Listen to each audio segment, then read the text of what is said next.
नमस्कार दोस्तों, मेरा नाम है विजय कुमार गिरी और मैं आप लोगों का एक बार फिर से स्वागत करता हूं अपने यूट्यूब चैनल जिसका नाम है स्वर क्लासेस फॉर एग्रीकल्चर। दोस्तों, एग्रोनॉमी के 36वें लेक्चर में आप लोगों का एक बार फिर से स्वागत है। रोज के तरीके से मैं आज फिर से आपसे 20 इसमें 10 क्वेश्चन पूछने वाला हूं, जो कि बहुविकल्पीय प्रश्न होंगे। इसको मैं फिर बाद में सही उत्तर भी बताऊंगा और इसको एक्सप्लेन भी करूंगा। मैं आप लोगों को बता दूं कि ये मैं जो भी 10 क्वेश्चन उठाया हूँ, ये 10 क्वेश्चन एन.आर. सुंडा जी की जो बुक है उसी बुक में से मैंने पुटअप किया है, जो कि मैं पढ़ा भी रहा हूँ।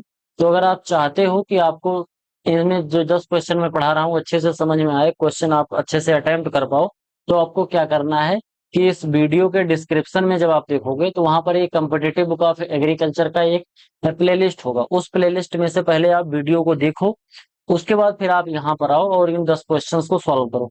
इसके बाद अपना स्कोर हमें बताओ। चलिए शुरू करते हैं। इससे पहले मैं आप लोगों को बता दूं कि अगर आप लोग बीएससी एग्रीकल्चर कर रहे हो और इस समय फर्स्ट सेमेस्टर में हो, तो आप यहाँ पर ये आठ जो कोर्सेज दिए गए हैं, सभी कोर्सेज ये आप सभी पढ़ रहे होंगे। अगर आप चाहते हो कि ये आठों कोर्सेज आपको अच्छे से पढ़ने को मिल जाए, आपको कहीं भी इधर उधर भटकने की जरूरत ना पड़े, तो आपको मात्र 500 रुपए का पेमेंट करना है इस क्यूआर कोड को स्कैन करके। और मात्र 500 रुपए का पेमेंट करने के बाद आप वो पूरा जो फर्स्ट सेमेस्टर का कोर्स है वो हमसे पा सकते हो और अच्छे से पढ़ सकते हो, जिससे आपका जो फंडामेंटल है बहुत अच्छे तरीके से क्लियर हो जाएगा। आपको करना क्या है, क्यूआर कोड को स्कैन करके पेमेंट करना है और पेमेंट जो आप करोगे उसका स्क्रीनशॉट मेरे पास भेजना है। स्क्रीनशॉट हमारे पास भेजोगे कैसे? टेलीग्राम पर जाओ और टेलीग्राम पर जाकर सर्च करो @विजय कुमार गिरी 945। जैसे लिखा गया है बिल्कुल एग्जैक्ट इसी तरीके से आपको लिखना है। लिख के जब आप सर्च करोगे तो वहां पर आपको एक कॉन्टेक्ट मिलेगा, वहां पर आपको अपना स्क्रीनशॉट सेंड कर देना है पेमेंट का। और जिस नंबर से आप टेलीग्राम चलाते हो वो आपको मोबाइल नंबर सेंड कर देना है। मात्र ये दो चीजें सेंड कर देने के बाद आपको जो पूरा कोर्स है, जो पूरा सिलेबस है, वो प्रोवाइड करा दिया जाएगा। चलिए शुरू करते हैं, अपने टॉपिक पर वापस आते हैं। पहला क्वेश्चन देखते हैं क्या है।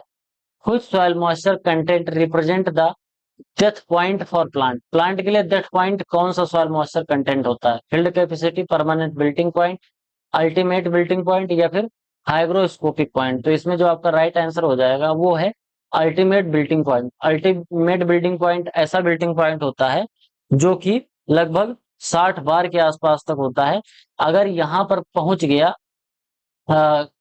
सॉइल मॉइस्चर टेंशन, तो फिर प्लांट को कोई भी रोक नहीं सकता। इसकी जितनी भी कोशिकाएं होंगी सब डैमेज हो जाएंगी, जहां से रिकवरी पॉसिबल नहीं होता है। जबकि जो परमानेंट बिल्टिंग पॉइंट है, अगर थोड़ी देर के लिए पौधा परमानेंट बिल्टिंग पॉइंट पर गया है और इसमें तुरंत इरिगेशन कर दिया जाए तो इसकी रिकवरी पॉसिबल होती है। लेकिन अगर 60 बार तक पहुंच गया, अल्टीमेट बिल्टिंग पॉइंट तक पहुंच गया, तो फिर इस प्लांट को कोई भी रिकवर नहीं कर सकता। फिर ये गया तो गया, गई भैंस पानी में। आगे बात करते हैं। Tile drains are the most effective in which soil condition? कौन से टाइप के सॉइल में यह टिल ड्रेन जो होता है वो सबसे इफेक्टिव माना जाता है? Sandy soil and sandy soil with high high percolation, clay soil with slow water table, loamy soil with moderate slope, या फिर saline soil ending leaching needing leaching? तो इनमें से जो आपका राइट आंसर हो जाएगा वो हो जाएगा option number B, clay soil with shallow water table. अगर कहीं का वाटर टेबल थोड़ा सा कम है और वो सॉइल कैसी है, क्ले सॉइल है, तो उसमें टिल ड्रेनेज जो होता है वो सबसे अच्छा माना जाएगा। क्योंकि परफॉर्म पाइप यानी कि 30 से 100 सेंटीमीटर डेप्थ में जमीन में लगभग क्या होता है, 15 से 50 मीटर के स्पेसिंग में जमीन के अंदर पाइप डाल दी जाती है, इंटरसेप्ट कर दी जाती है ग्राउंड नेटर से स्लोली परमेएबल क्लेम। यानी कहने का मतलब ये है कि इसमें ड्रेनेज के लिए जमीन के अंदर खेत में 30 से 100 सेंटीमीटर के बीच में पाइप डाल दिया जाता है और उनकी दूरी कितनी होती है, 10 से 50 मीटर के आसपास होती है। यानी कि एक पाइप यहाँ पड़ गया तो यहाँ से लगभग 10 से 50 मीटर की दूरी पर दूसरी पाइप पड़ जाएगी। और इस पाइप की जो डेप्थ होगी वो यानी कि गहराई होगी वो 30 से 100 सेंटीमीटर तक हो सकती है। फिर इसमें से पानी धीरे धीरे सीपेज करके इसके अंदर घुस जाएगा पानी, और यहाँ से फिर वो दूसरी जगह पर निकल जाएगा। Who introduce the concept of available water? Available water का जो कॉन्सेप्ट था वो किसने दिया था? ब्रिक्स एंड सांज ने दिया था, या फिर वेलमायर ने एंड हैंड्रिक्सन ने, इस पर फोल्ड ने दिया था, ये एसपीएल सोरेनसन ने दिया था। तो इसमें जो आपका राइट आंसर हो जाएगा वो हो जाएगा option number B, Belmayer and Hendrickson. Belmayer and Hendrickson ने दिया था। Their 1981 work define available water as the range between FC -0.33 bar, यानी कि इतने बार पर अगर कोई पानी रुका हुआ है, सॉइल मॉइस्चर टेंशन 1.3 बार है, तो उसको हम क्या बोलते हैं, अवेलेबल वाटर बोलते हैं। यही बात बोला जा रहा है। ठीक, कहां से कहां तक, 1/3 बार से लेके 15 बार के बीच में जो पानी होता है, इसको हम क्या बोलते हैं, इसको बोलते हैं अवेलेबल वाटर। ठीक, आगे बढ़ते हैं, देखते हैं। Tensiometers become unreliable below head moisture tension. कौन से मॉइस्चर टेंशन पर जाकर टेंसियोमीटर जो होता है वो अनरिलेटेबल हो जाता है, मतलब किसी काम का नहीं रह जाता। 0.1 बार पर, 0.85 बार पर, 15 बार पर, या फिर 31 बार पर। तो पिछले लेक्चर में मैंने पूछा था आपसे क्वेश्चन कि 0.85 बार होता है, टेंसियोमीटर केवल यहीं तक काम कर सकता है। अगर इसके ऊपर चला जाता है तो एयर इंटर हो जाती है टेंसियोमीटर को, इस वजह से इंटरप्ट कर देती है। हवा जब आ जाती है तो वो सही से मेजर नहीं कर कर पाता है जो अपना टेंसियोमीटर होता है। तो टेंसियोमीटर जो होता है वो जीरो जीरो से लेकर 0.85 बार तक का जो प्रेशर होता है, 0.0 से लेकर 0.85 बार के बीच का जो सॉइल मॉइस्चर टेंशन होता है, केवल इसी को मेजर कर सकता है अपना tensiometer. What distinguish seepage from percolation? Seepage from percolation. Seepage is vertical, percolation is horizontal. Seepage और परकुलेशन होता क्या है, यही पूछा जा रहा है। Seepage is vertical, percolation is horizontal. Seepage is horizontal, percolation is vertical. Both describe saturated flow.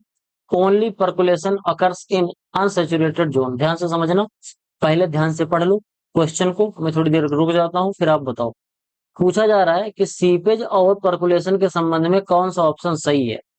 तो अगर आप ध्यान से पढ़ोगे और पढ़ के आप समझोगे तो आपको पता चलेगा कि ऑप्शन नंबर जो बी है ये बिल्कुल आपका राइट आंसर हो जाएगा। जो सीपेज हो जाता है वो हॉरिजॉन्टल फ्लो होता है, और जो परकुलेशन होता है ये वर्टिकल फ्लो होता है। यानी कि मान लो यहाँ पर एक नहर बह रही है इस तरीके से, फिर से मैं नहर बनाता हूँ, आप ऐसे ध्यान से समझो कि ये आपकी एक नहर बह रही है। अब यहाँ से पानी जो बह के इस खेत में आ जाता है, ठीक, क्या हो जाता है, बंधा बिना कटे हुए पानी ऐसे उड़ता है। तो पानी क्या होता है, थोड़ा सा ऐसे सीपेज होता है, थोड़ा रिस रिस के इस बगल वाले खेत में पहुंच जाता है, और इधर भी ऐसे बगल वाले खेत तक पहुंच जाता है। तो इसमें अगर आप ध्यान से देखोगे तो पानी का जो फ्लो है, पानी यहाँ से यहाँ जा रहा है, पानी इस तरफ से इस तरफ को जा रहा है। तो एक तरीके से आप ध्यान से देखोगे तो ये ऐसे वर्टिकल फ्लो हो रहा है, पानी अगल बगल में फैल जा रहा है बिना बंधा कटे हुए। इसका जो ये बंधा है नहर का, ये कटता नहीं है, लेकिन फिर भी पानी फैल जा रहा है। वहीं परकुलेशन का क्या मतलब होता है, पानी जो ऊपरी पानी, जैसे मान लो ये सॉयल है, तो सॉयल की जो ऊपरी सतह है वहां से निचली सतह, फिर निचली सतह, फिर निचली सतह, ऐसे करके धीरे धीरे वाटर टेबल ग्राउंड लेवल पर पानी चला जाता है। तो इस तरीके से जो पानी जा रहा है इसको बोलते हैं परकोलेशन। और जो हॉरिजॉन्टल फ्लो होता है इसको क्या बोलते हैं, सीपेज बोलते हैं। नहर के अगल बगल में जो नमी होती है वो सीपेज की वजह से होता है, और ग्राउंड वाटर जो जमीन के अंदर पानी सोख सोख के चला जाता है, जिसको हम फिर बाद में बोरिंग और कुआं से निकालते हैं, वो परकोलेशन की वजह से जाता है। आगे बात करते हैं, कुछ soil condition has PF zero. कौन सी सॉइल कंडीशन में पीएफ की वैल्यू जीरो होती है, ओवन ड्राई सॉइल में, फील्ड कैपेसिटी में, या सैचुरेशन में, या फिर हाइग्रोस्कोपिक कोफिशिएंट में। तो ये जो सैचुरेशन वाला सिस्टम होता है, जब पानी के पास, जब मिट्टी में वाटर होल्डिंग कैपेसिटी बिल्कुल खत्म हो गई रही होती है, कहने का मतलब अब कितना भी पानी इसमें आ जाए, पानी एक बूंद भी अब उस जो मिट्टी है वो अब एक बूंद पानी भी अपने अंदर स्टोर करने में अक्षम है। यानी कि उसको जितना पानी लेना था वो रख चुकी है। मान लो एक मिट्टी है, मिट्टी के पास अपना एक थैला है, उस थैले में हमको जितना सामान रखना था अब हमने रख दिया, अब उससे ज्यादा सामान नहीं रख सकते। तो सामान जो है वो मान लो पानी, और जो थैला है वो सॉइल की वाटर होल्डिंग कैपेसिटी है। ठीक, तो सेचुरेशन में जो पीएफ वैल्यू है 0 हो जाती है। इसका मतलब क्या है कि सॉइल और वाटर के बीच का जो टेंशन है, क्या, सॉइल और वाटर के बीच का जो टेंशन है वो बिल्कुल 0 हो चुका है। यानी कि अगर पानी नीचे बह के भी चला जा रहा है, ग्राउंड वाटर में चला जा रहा है, तो भी पानी उसको बिल्कुल रोकने का प्रयास नहीं कर रही है। तो ऐसा कब होता है, जब सेचुरेशन बिल्कुल 100% हो जाए। और सेचुरेशन जब 100% हो जाता है तो पीएफ की वैल्यू कितनी हो जाती है, 0 हो जाती है। Vertical drainage is achieved through, जो वर्टिकल ड्रेनेज होता है, इस टाइप का जो ड्रेनेज होता है, ये कब अचीव किया जाता है, ओपन ड्रेंच में, या टिल ड्रेन में, या वेल्स में, या फिर मोल चैनल में। तो आपने अगर ध्यान से देखा होगा तो मैंने अभी थोड़ा देर पहले पढ़ाया था पिछले वाले लेक्चर में, जो वेल्स होता है, pumping from the well lower water table. जो वर्टिकल ड्रेनेज होता है ये कहाँ से अचीव किया जाता है, ये कुएं के द्वारा अचीव किया जाता है। What principles do electrical resistance block use, what principle, जो इलेक्ट्रिकल रेजिस्टेंट ब्लॉक होता है ये कौन से प्रिंसिपल को यूज करके सॉइल मॉइस्चर को निकालता है, थर्मल कंडक्टिविटी को, या कैपेटेंसी को, या इलेक्ट्रिकल रेजिस्टेंट को, या फिर न्यूट्रॉन स्केटरिंग को। तो आपने, जब मैंने बहुत ध्यान से पढ़ाया था आपको कि सॉइल मॉइस्चर टेंशन कैसे निकालते हैं, तो उसमें मैंने बहुत अच्छे तरीके से समझाया था कि जो इलेक्ट्रिकल रेजिस्टेंस होता है इससे निकालते हैं, इलेक्ट्रिकल रेजिस्टेंस की वजह से क्या निकालते हैं, अपना सॉइल मॉइस्चर टेंशन निकालते हैं। ध्यान से समझना, इलेक्ट्रिकल रेजिस्टेंट जो ब्लॉक होता है, एक तरीके का ऐसा ब्लॉक होता है, इसमें क्या होता है, ध्यान से समझना, जब हम मिट्टी में इसको डालेंगे, अगर मिट्टी में पानी होगा तो इस ब्लॉक में भी पानी लग जाएगा, और यहाँ करंट लगाएंगे तो करंट यहाँ तक फ्लो होगा, यानी कि बीच में करंट फ्लो होगा। अगर पानी ज्यादा होगा तो करंट ज्यादा फ्लो होगा, अगर पानी कम होगा तो करंट कम फ्लो होगा। और इसी से फिर हम मेजर कर लेते हैं कि सॉइल के अंदर कितना मॉइस्चर है। आगे बढ़ते हैं।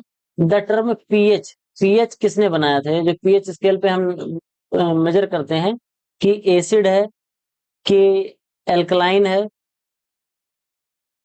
कि बेसिक नेचर का है, कि फिर न्यूट्रल है, किस तरीके का है, यानी कि अम्लीय है, क्षारीय है, या फिर उदासीन है। तो इसको हम पीएच पे, पीएच स्केल पे मेजर करते हैं। तो पूछा जा रहा है कि ये पीएच जो शब्द दिया था ये किसने दिया था, इसके फोल्ड ने दिया था, एसपीएल सोरेनसन ने दिया था, या फिर बेलमायर ने दिया था, या ब्रिक्स ने दिया था। तो इसमें जो आपका राइट आंसर है वो है option number B, SPL Sorensen. SPL Sorensen ने 1919 में डेफिनेशन दिया था पीएच की, जिसको हम बोलते हैं, पीएच का क्या मतलब होता है, पीएच का मतलब होता है माइनस लॉग एच प्लस। ठीक, माइनस लॉग एच प्लस जो होता है इसी को पीएच बोलते हैं। ये कहाँ से, इसका जो स्केल होता है पीएच स्केल, ये 7 से लेके 14 तक होता है। जिसमें 0 से 7 तक क्या होता है, अम्लीय होता है, 7 उदासीन होता है, और 7 से 14 तक ये क्षारीय होता है। यहाँ एसिडिक नेचर का होता है, ये बेसिडिक नेचर का होता है, और ये न्यूट्रल होता है। ठीक, 7 एज ए न्यूट्रल। तो ये आपका पीएच स्केल के बारे में होगा। If a soil has FC 50% and permanent wilting point 10%, available water is, अगर फील्ड कैपेसिटी 25% है, परमानेंट बिल्टिंग पॉइंट 10% है, तो अवेलेबल वाटर कितना परसेंट होगा, 10%, 15%, 25% या फिर 35%। तो आपका जो सही आंसर है वो आपका हो जाएगा बिल्कुल 15%। 25 में से 10 माइनस कर दोगे तो कितना हो जाएगा, बिल्कुल आपका 15% बच जाएगा। क्योंकि अवेलेबल वाटर जो होता है वो field capacity minus permanent wilting point होता है। ये representing moisture extractable by plant root. पूछा जा रहा है अवेलेबल वाटर, यानी कि पौधे कौन सा वाटर अपने अंदर एब्जॉर्ब कर सकते हैं। तो परमानेंट बिल्टिंग पॉइंट के नीचे वाला ये पानी तो पौधे एब्जॉर्ब नहीं कर पाएंगे, और फील्ड कैपेसिटी के आगे जो ग्रेविटेशनल वाटर होता है उसको भी पौधे नहीं ले पाएंगे। तो इसी के बीच का जो पानी है, 10% और 25% के बीच का जो पानी है, जो कि 15% है, केवल इतना ही पानी पौधे अवेलेबल फॉर्म में है जिसको पौधे एब्जॉर्ब कर सकते हैं। तो आज के लिए केवल 10 क्वेश्चन आपके ये रहे। वीडियो अगर आपको पसंद आया हो तो हमें फाइनेंशियली सपोर्ट करिए, वीडियो और पसंद आया हो तो लाइक करिए, चैनल पर पहली बार आए तो सब्सक्राइब करिए, अभी तक नहीं किया है तो जरूर सब्सक्राइब करिए, अपने दोस्तों के साथ चैनल को शेयर करिए। जो भी आपके सुझाव हैं कमेंट बॉक्स में जरूर लिखिए। मैं आपके सुझावों को पढ़ता हूँ, उसको पूरा करने का प्रयास करता हूँ। मिलते हैं किसी दूसरी वीडियो में, तब तक के लिए इजाजत दीजिए। धन्यवाद।